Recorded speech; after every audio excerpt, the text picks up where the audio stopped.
Entre 1976 y 2001, Argentina vivió no una, sino dos transformaciones. Y brutales, ¿eh? Una fue el paso del terror de Estado a la democracia. La otra, el salto de una economía súper protegida a un experimento de mercado libre que, bueno, terminó implosionando. Esta es la historia de cambios profundísimos, de esperanzas y de realidades muy duras que definieron al país para el siglo que venía. Y aquí está la pregunta que lo define todo. Porque Argentina no enfrentó un solo desafío, sino dos, y casi al mismo tiempo. Pensemos. Por un lado, salir de una dictadura sangrienta para volver a la democracia. Y por el otro, de forma simultánea, pasar de una economía cerrada a un experimento de mercado libre que desembocó en una de sus peores crisis. Una tarea titánica. Para que nos ubiquemos, esta es la hoja de ruta de nuestra historia. Empezamos con el golpe militar que silenció al país en el 76. De ahí saltamos al frágil regreso de la democracia en el 83. Luego, la locura de la hiperinflación en el 89. La apuesta total con la convertibilidad en el 91 y terminamos con el estallido del 2001. Cada uno de estos momentos es un punto de quiebre fundamental. Bueno, arranquemos por el principio. El 24 de marzo de 1976. Ese día, las Fuerzas Armadas toman el poder.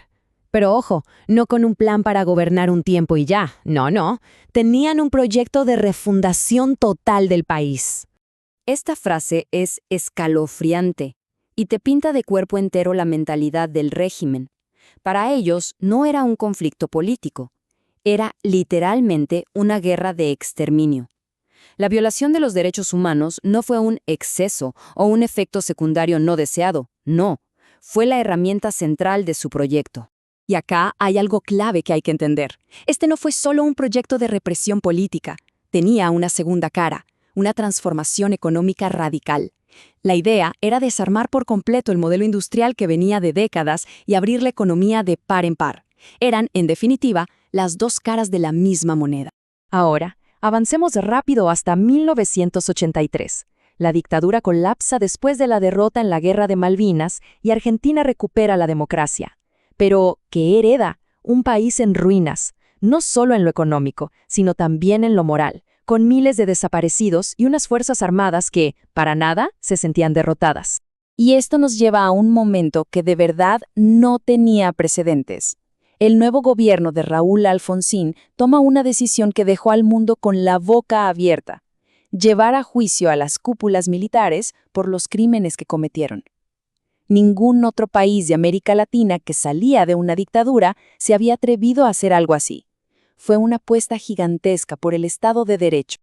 Y acá está el nudo de toda esta época.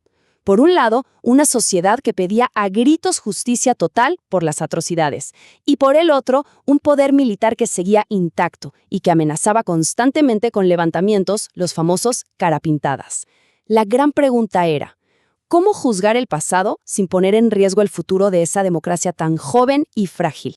La respuesta del gobierno a esa presión militar fueron estas dos leyes, que hasta el día de hoy son súper controversiadas. La de punto final básicamente ponía una fecha límite para iniciar nuevos juicios. Y la de obediencia debida, bueno, perdonaba a los rangos medios y bajos con el argumento de que solo cumplían órdenes. Fueron vistas como una concesión, un mal necesario para calmar a los militares y salvar la democracia. Y esta imagen lo resume todo. Alfonsín diciendo estas palabras desde el balcón de la Casa Rosada, después de haber ido él mismo a negociar el fin de un levantamiento militar en plena Semana Santa. Es la foto de un presidente caminando en la cuerda floja, tratando de mantener la paz a un costo altísimo.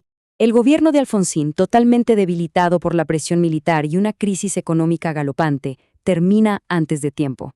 Y esto nos abre la puerta a la siguiente fase, donde el péndulo se fue, pero violentamente, hacia el otro extremo.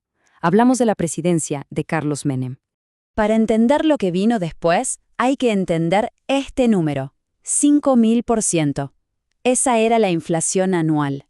Imaginen que los precios cambian varias veces en un solo día, que el sueldo que cobras a la mañana a la tarde ya no vale nada. El país estaba al borde del colapso total. Y esa crisis tan extrema fue el terreno perfecto para una solución igualmente extrema. Y la solución fue esta: el plan de convertibilidad, una especie de camisa de fuerza para la economía. La idea era simple y brutal.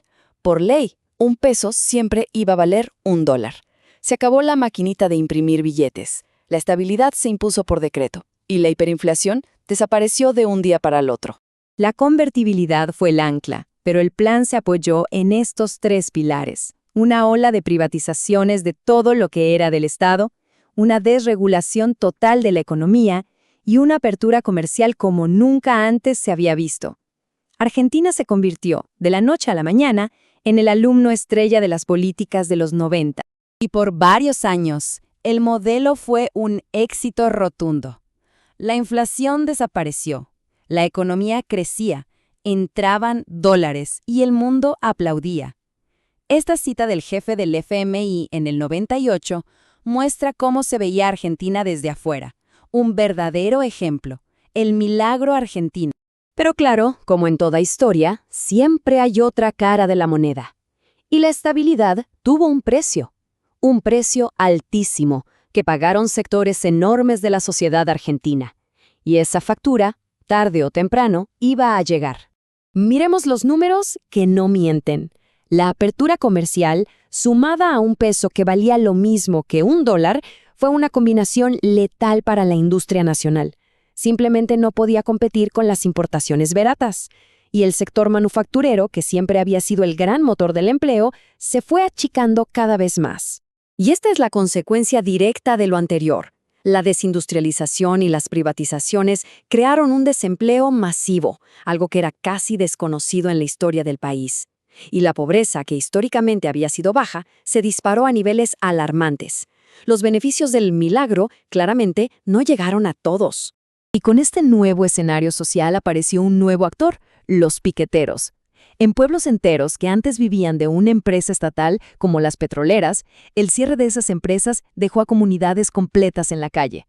Y su forma de protesta, el corte de ruta o piquete, se convirtió en el gran símbolo de los que se quedaron afuera del modelo. Este dato es tremendo. Es demoledor. Si tomamos todo el periodo completo, desde 1976 hasta 2001, el resultado económico neto para el ciudadano promedio fue 0, nulo. 25 años de dictadura, crisis, reformas radicales, para terminar exactamente en el mismo lugar. Entonces, ¿qué nos deja todo este cuarto de siglo tan intenso? Bueno, el legado es complejo. Está lleno de avances y retrocesos, de lecciones que se aprendieron, pero a un costo altísimo. En esencia, es una historia de contradicciones. Por un lado, se consolidó la democracia, sí, pero la crisis del 2001 terminó en un que se vayan todos, un rechazo total a la política. Se sometió a los militares, claro, pero con leyes de amnistía e indultos que dejaron heridas abiertas. Se venció a la inflación, es cierto, pero se creó una bomba de tiempo social y financiera. Parecía que cada solución traía un nuevo problema. Y cerramos con esta reflexión. La historia argentina de este periodo es una búsqueda desesperada de estabilidad, tanto política como económica. Pero nos obliga a preguntarnos, ¿qué sacrificios son aceptables en esa búsqueda? ¿Y cuándo el remedio se vuelve peor que la enfermedad? Una pregunta que, de muchas maneras, sigue resonando en la Argentina de hoy.